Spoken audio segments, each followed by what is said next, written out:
नमस्कार, India voice देख रहे हैं आप। आपके साथ मैं हूं बबीता। इस वक्त की बड़ी खबर आ रही है, जहां पर चित्रकूट में आज सीएम योगी आदित्यनाथ पहुंचेंगे। सीएम योगी वन महोत्सव का कार्यक्रम का शुभारंभ करेंगे। चित्रकूट के सहरीन गांव का दौरा करेंगे सीएम योगी आदित्यनाथ। तो आज चित्रकूट में सीएम योगी आदित्यनाथ पहुंचेंगे, वन महोत्सव कार्यक्रम का शुभारंभ करेंगे।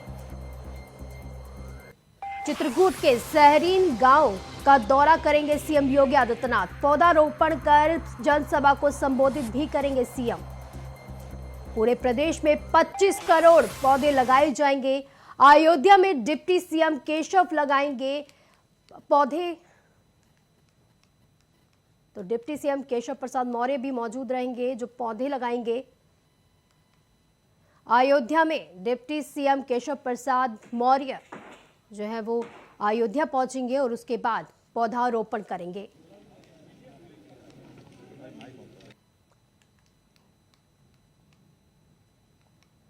तो जहां चित्रकूट में आज सीएम योगी आदित्यनाथ पहुंचकर पौधारोपण करेंगे, तो वहीं दूसरी ओर अयोध्या में डिप्टी सीएम केशव प्रसाद मौर्य भी वहां पहुंचेंगे और वहां पर पौधारोपण करेंगे। तो वहीं प्रयागराज में डिप्टी सीएम ब्रिजेश पाठक लगाएंगे पौधे।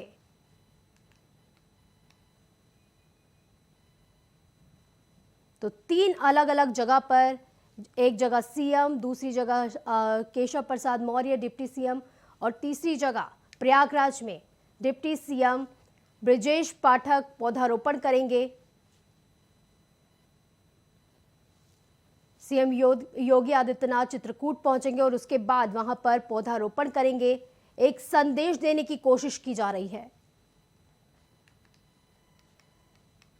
जहां एक तरफ चित्रकूट में सीएम योगी आदित्यनाथ पहुंचकर पौधारोपण करने वाले हैं, तो वहीं दूसरी तरफ अयोध्या में डिप्टी सीएम केशव प्रसाद मौर्य पौधे लगाएंगे। तो वहीं प्रयागराज में भी डिप्टी सीएम ब्रिजेश पाठक पौधे लगाने वाले हैं।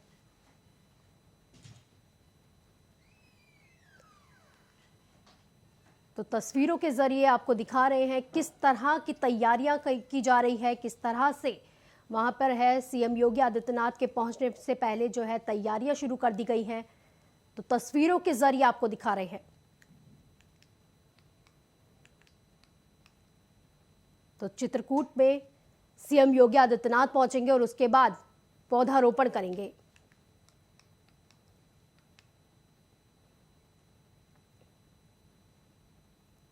वहीं लखनऊ में कोरोना ने फिर से एक बार रफ्तार पकड़ ली है। कोरोना के 88 नए मामले सामने आ गए हैं। 39 पुरुषों और 49 महिलाओं में कोरोना की पुष्टि की गई है। कुल 128 लोग अभी तक कोरोना से रिकवर हो चुके हैं।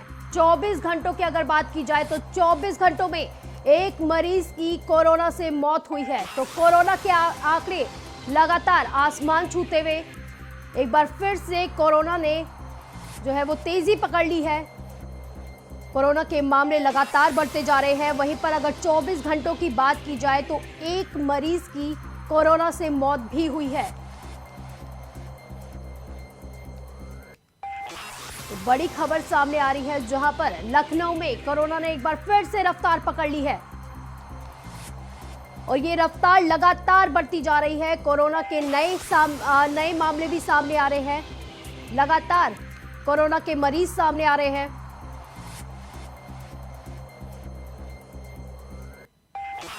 तो 39 पुरुष और 49 जो है महिलाएं अभी तक कोरोना से रिकवर हो चुकी है, लेकिन कुल मामले 128। तो लगातार 24 घंटे में अगर 24 घंटों की बात की जाए तो एक मरीज की कोरोना से मौत भी हुई है।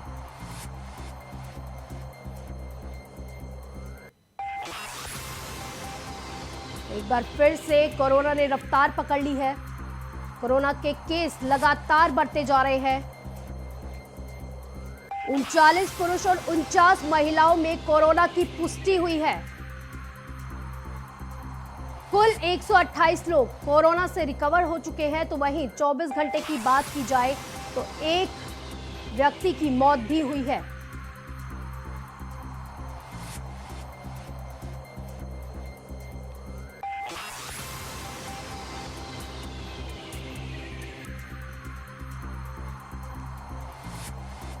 तो ज्यादा जानकारी के लिए सिद्धार्थ हमारे साथ जुड़ चुके हैं। सिद्धार्थ, कोरोना ने एक बार फिर से रफ्तार पकड़ ली है।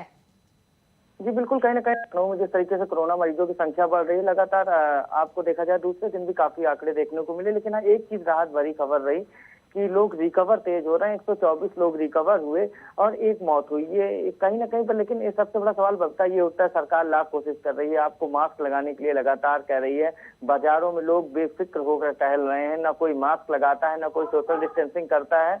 और जिस तरीके से इस समय देखा जाए तो सबसे ज्यादा जो हॉट स्पॉट स्पेस बना हुआ है वो अलीगंज बना हुआ है। अलीगंज में लगभग कोरोना के केसेस काफी बढ़ रहे हैं और लगातार यहाँ पर 8 या 10 के करीब केस आते हैं। कुछ ग्रामीण क्षेत्रों से भी लोग वहां भी केसेस निकल के आ रहे हैं। लेकिन सबसे बड़ी लापरवाही ये आम जनमानस की देखने को मिल रही। लोग बाजारों में उसी तरीके से भीड़ लगा रहे हैं और ना मास्क का प्रयोग करते हैं, ना सोशल डिस्टेंसिंग का प्रयोग करते हैं। तो सरकार की पूरी कोशिश है कि इसको लेकर जाए, चाहे टीम 11 की जब भी बैठक होती है तब सीएम लगातार ये कोशिश करते हैं, लोगों से जो उनके अधिकारी हैं उनको लगातार दिशा निर्देश देते हैं कि वो इसका प्रचार प्रसार करें। और लगभग 2 साल बीत चुका है, लेकिन लोगों के अंदर जिस तरीके से लापरवाही देखने को मिल रही है ये खतरे की घंटी है।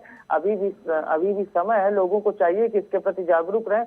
और सबसे महत्वपूर्ण ये है, सरकार लगातार ये लोगों से अपील कर रही है कि आप बूस्टर डोज लगाएं और बूस्टर डोज समय पर लगाएं। तो कहीं ना कहीं अब जिस तरीके से कोरोना के केस बढ़ रहे हैं, कहीं ना कहीं आम जनमानस को भी पूरी तरीके से इसमें सहयोग करना होगा और फिर से अपनी जो कोविड की गाइडलाइन है उसको ही पालन करना होगा। कहीं ना कहीं एक सवाल ये सबके मन में उठता है, सरकार भी लगातार ये कोशिश करती है कि आम जनमानस जो है वो सुरक्षित रहे और जो कोविड और टेस्टों की संख्या भी बढ़ा दी गई है। आपको लखनऊ में बता दें लगभग 10 से 15 हजार टेस्ट किए जा रहे हैं केवल लखनऊ के अंदर। तो कहीं ना कहीं लेकिन लोग उस तरीके से, जिस तरीके से लोगों के अंदर ये है कि उन्होंने वैक्सीन ले ली है इसलिए उनको कुछ नहीं होगा, लेकिन इस भ्रम से निकलना होगा और कहीं ना कहीं सरकार का सहयोग करना होगा। जब आप सरकार का सहयोग करेंगे तभी जाकर इस लड़ाई को आप जीत सकते हैं। हाँ, ये सबको याद रखना होगा, बीते हुए साल में जिस तरीके से केसेस बढ़े थे उसके बाद फिर कहीं ना कहीं पूरी तरीके से हेल्थ सिस्टम क्रैक कर गया था। तो कहीं ना कहीं वो ऐसी नौबत ना आए, तो कहीं तो सरकार का सहयोग करना चाहिए। और हम भी लोगों से अपील करते हैं कि ज्यादा से ज्यादा मास्क लगाएं, सोशल डिस्टेंसिंग का करें। जी सिद्धार्थ, प्रशासन की ओर से और क्या कुछ कदम उठाए जा रहे हैं और कितनी सख्त जो है प्रशासन दिखाई दे रही है इस पर? देखिए, आपको बता दें सख्ती की अभी तो ऐसी कोई सख्ती नहीं दिख रही। हाँ, ये कह दिया गया है कि रेलवे स्टेशन पर मास्क लगाएं, भीड़ में मास्क लगाएं, लेकिन एक आदत सी है लोगों की, जब तक सरकार पूरी तरीके से जुर्माना नहीं करना शुरू करती तब तक लोग मानते नहीं। तो कहीं ना कहीं सरकार ये पहले तो ये कोशिश कर रही है कि लोग समझाने से मान जाए, लेकिन जो हमारे सूत्र बताते हैं अगर इसी तरीके से केस बढ़ते रहे तो आने वाले समय में सरकार सख्ती करेगी। और कहीं ना कहीं सरकार जब सख्ती करेगी तो जुर्माने होंगे, तब लोग खुद ही मास्क लगाने लगते हैं। तो ये बड़ा सवाल उठता है, क्या सरकार का सहयोग करना हमारी जिम्मेदारी नहीं? ये बड़ा सवाल उठता है। और देखिए, लखनऊ राजधानी है, यहाँ से मैसेज पास आउट होता है। अगर यहाँ पर इस तरीके से लापरवाही होगी तो पूरे प्रदेश में आप समझ सकती हैं किस तरीके से लोग बेपरवाह बने हैं। और देखिए, सबसे बड़ी चीज क्या, एनसीआर में जिस तरीके से केस बढ़े, एनसीआर और लखनऊ की कनेक्टिविटी रहती है, लोग आते जाते रहते हैं। तो कहीं ना कहीं केसेस बढ़ने का एक कारण ये है भी कि लोगों को यात्रा करके जो लोग आते हैं वहां से भी केसेस आते हैं और यहाँ पर वो जब रुकते हैं तो उस तरीके से फैलता है। तो कहीं ना कहीं लोग टेस्ट भी कराने में बचते हैं और जब आप टेस्ट नहीं कराओगे तो कहीं ना कहीं इस तरह फैलता जाएगा और चैन तभी टूटेगी जब आप टेस्ट कराकर इसका सही इलाज कराएंगे। समुचित इलाज करेंगे। सरकार की बात करें, सरकार ने पूरी तरीके से उसी तरीके से अभी भी सजग है। और सरकार अस्पतालों की बात करें, अस्पतालों में पूरी तैयारियां हैं लगभग, और अभी भी वार्ड बने हुए हैं और लोगों को लगातार जागरूक किया जा रहा है, चाहे मीडिया के माध्यम से हो, चाहे सरकार लगातार जो चौराहे हैं वहां पर लाउड स्पीकर लगाकर लोगों को जागरूक किया जा रहा है, दूरी बनाए, सोशल डिस्टेंसिंग बनाए। लेकिन जमीनी हकीकत यह है कि लोग मानने को नहीं तैयार हैं। जब तक सख्ती नहीं होती है पूरी तरीके से, सरकार का पूरा तंत्र जब इसी के पीछे नहीं लगता है, तब तक लोग मानते नहीं है। और ये लोग नहीं सोचते हैं कि केसेस बढ़ रहे हैं, लगातार केसेस बढ़ रहे हैं। कल तो एक मौत भी हुई है। तो कहीं ना कहीं थोड़ी बहुत इस समय ये परेशानी का सबब है। और सिद्धार्थ, वैक्सीन को लेकर क्या कुछ तेजी देखने को मिल रही है? क्योंकि काफी ऐसे लोग हैं जिन्होंने पहली वैक्सीन तो लगवा ली लेकिन दूसरी वैक्सीन नहीं लगवाई। जिस तरह से फिर कोरोना का जो ग्राफ है वो नीचे घटता चला गया तो लोग भी लापरवाह दिखे। तो इन लोगों को लेकर मतलब प्रशासन की ओर से क्या कुछ कदम उठाए जा रहे हैं? देखिए, प्रशासन लगातार घर घर जाकर लोगों से अपील करता है, जो उनके आशा हैं, वर्कर्स हैं, या फिर जो पीएससी पीएफसीज हैं, उन पे जाकर, चाहे ग्रामीण क्षेत्र हो चाहे शहरी क्षेत्र हो, तो लोग जाकर तो उनके जो हेल्थ वर्कर हैं वो लगातार अपील करते हैं कि आप जाइए वैक्सीनेशन कराइए। और आपके मोबाइल पे मैसेज आता है, फोन आते हैं, कॉल आते हैं। हाँ, सरकार ये कोशिश कर रही, लोगों को जागरूक करे।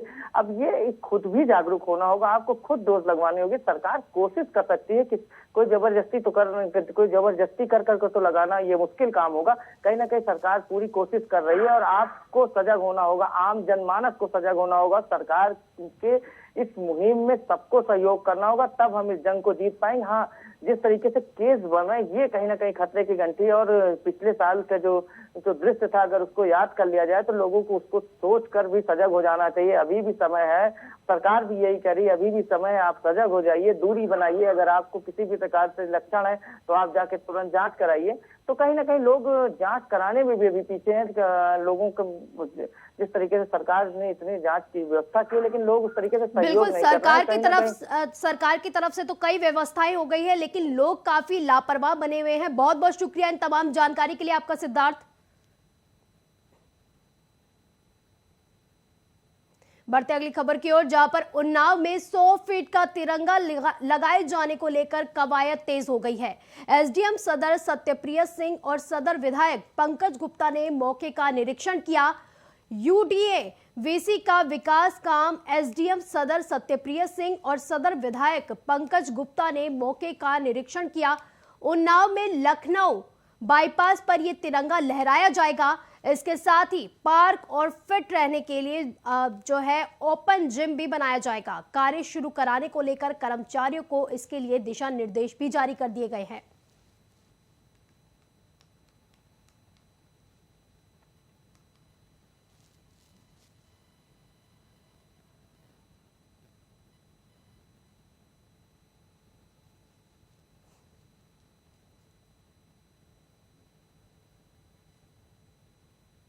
एक छोटा सा ब्रेक के बाद जल्द हाजिर होंगे। ब्रेक के बाद एक बार फिर से स्वागत है आपका। बढ़ते हैं अगली खबर की ओर। उन्नाव से एक बड़ी खबर आ रही है, जहां पर उन्नाव पुलिस की बड़ी विभागीय कार्रवाई एक बार फिर चली। पुलिस अधीक्षक की तबादला एक्सप्रेस यानी कि कार्रवाई हुई। पुलिस अधीक्षक की तबादला एक्सप्रेस एक बार फिर से चल चुकी है। कई उप निरीक्षक के कार्य क्षेत्र में बदलाव किए जाएंगे। उप निरीक्षकों को दी गई है चौकी की जिम्मेदारी। कई निरीक्षकों के कार्य क्षेत्र में भी किया गया तबादला।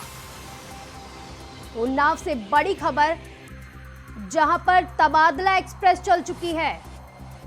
तो आपको लिस्ट दिखाते हुए कौन कौन से वो नाम थे, आपको लिस्ट दिखा रहे हैं कि कौन कौन से नाम हैं जिनका तबादला हुआ है। तो पुलिस अधीक्षक की तबादला एक्सप्रेस चल चुकी है।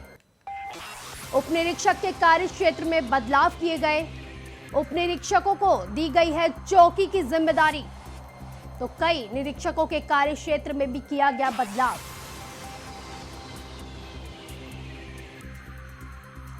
तो उन्नाव से बड़ी खबर, जहां पर उन्नाव पुलिस की बड़ी विभागीय कार्रवाई शुरू हो गई है। एक बार फिर से पुलिस अधीक्षक की तबादला एक्सप्रेस चल चुकी है। तबादले शुरू हो गए हैं और जिम्मेदारियां मिलनी शुरू हो गई है। कई उप निरीक्षक के कार्य क्षेत्र में बदलाव भी किए गए हैं। उप निरीक्षकों को चौकी की जिम्मेदारी दी गई है। कई निरीक्षकों के कार्य क्षेत्र में भी किया गया है बदलाव। तो बड़ी खबर उन्नाव से, जहां पर तबादला एक्सप्रेस शुरू हो गए हैं।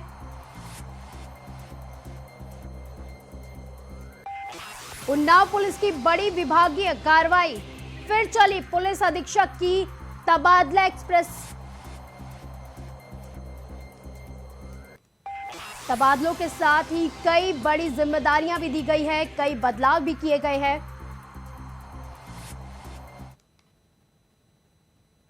तो ज्यादा जानकारी के लिए हमारे संवाददाता मिथिलेश हमारे साथ जुड़ गए हैं। क्या है पूरी खबर मिथिलेश? जी बिल्कुल, आपको बता दें कि उन्नाव पुलिस ने अपनी बड़ी विभागीय कार्रवाई करते हुए कई उप निरीक्षकों व निरीक्षकों के कार्यक्षेत्र में बदलाव किया है। दरअसल उन्नाव पुलिस में अपनी कानून व्यवस्था को सुदृढ़ व सशक्त बनाने के लिए ये विभागीय कार्रवाई की गई। हालांकि ये पुलिस की एक अहम हिस्सा है तबादला, और यह कुछ महीनों बाद होता है, लेकिन एक साथ 13 उप निरीक्षक और 8 निरीक्षकों के कार्य क्षेत्र में उन्नाव कप्तान ने बदलाव किया है, और जिस कानून व्यवस्था सुदृढ़ व सशक्त रह सके। जी क्या क्या बदलाव हुए हैं, इसको लेकर कोई जानकारी? जी बिल्कुल, आपको बता दें कि जो बदलाव हुए हैं, जैसे कुछ उप निरीक्षक जो पुलिस लाइन में थे उनको चौकियों की जिम्मेदारी दी गई है, और जो थाना प्रभारी थे उनके कार्य क्षेत्र में उनके थाना में बदलाव किया गया है, जिससे भ्रष्टाचार व्याप्त न हो सके और पुलिस की जो व्यवस्था है, कानून व्यवस्था है, वह आराम से चल सके। जी मिथिलेश, क्योंकि उप निरीक्षकों की बात हो रही है तो वहीं कई निरीक्षकों के कार्य क्षेत्र में भी बदलाव किए गए हैं। जी, कई निरीक्षकों के कार्य क्षेत्र में बदलाव किए हैं। बात की जाए तो 8 इंस्पेक्टरों के कार्य क्षेत्र में बदलाव किए गए हैं, और उन्हें एक थाने से दूसरे थाने की जिम्मेदारी दी गई है, या कुछ निरीक्षकों को एंटी मॉनिटरिंग सेल या एंटी भूमाफिया सेल जैसे या प्रभारी शिकायत प्रकोष्ठ में भी उनको भेजा गया है। जी, जिस तरह से योगी सरकार ने कई बैठकें की थी, कानून व्यवस्था को लेकर भी कई बैठकें की गई थी, क्या उसी को देखते हुए ये तबादले शुरू हो चुके हैं? क्योंकि जितने ज्यादा तबादले उतनी नई जिम्मेदारियां। जी बिल्कुल, अगर बात की जाए तो हाल ही में अभी 3 दिन पहले उन्नाव में एक ऑनर किलिंग और उसके बाद उन्नाव शहर में गोलीकांड से एक आदमी की मृत्यु हो जाती है, जिसके चलते उन्नाव कप्तान ने यह कदम उठाया है। ऐसा माना जा रहा है कि पुलिस विभाग में इतनी बड़ी कार्रवाई इन 2 घटनाओं के चलते की गई है, और जिससे कानून व्यवस्था लचीली सुदृढ़ बनी रहे और सशक्त बनी रहे, जिससे अपराधियों में भी खौफ बैठे, और जो पुलिस लाइन में भी कुछ उप निरीक्षक थे उनको नई जिम्मेदारियां दी गई है, उनको एक एहसास दिलाया गया है जिम्मेदारी के साथ कि वो अपनी जिम्मेदारी का निर्वहन पूरी कर्तव्य निष्ठा के साथ करें। जी बहुत बहुत शुक्रिया आपका इन तमाम जानकारी के लिए मिथिलेश।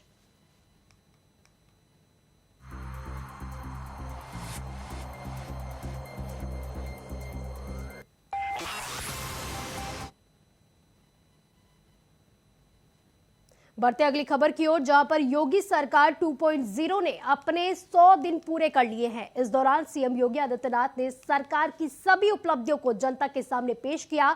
इस मौके पर प्रदेश के जल शक्ति मंत्री और बीजेपी के प्रदेश अध्यक्ष स्वतंत्र देव सिंह ने इंडिया वॉइस से खास बातचीत में कहा कि सरकार की उपलब्धियां इस मायने में खास है क्योंकि जनता ने 2019 की गलतियों को सुधारते हुए इस बार रामपुर और आजमगढ़ सीट से बीजेपी के खाते में वोट किए हैं।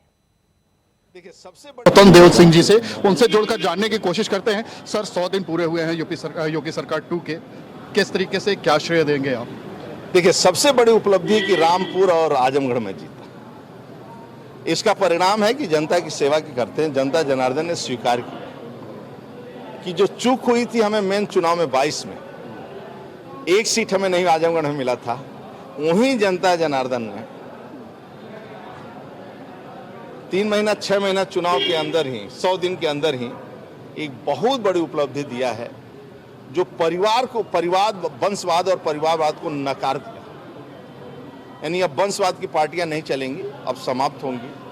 यही नहीं है, महाराष्ट्र में भी जो नकारा है पूरे देश के अंदर नकारा है।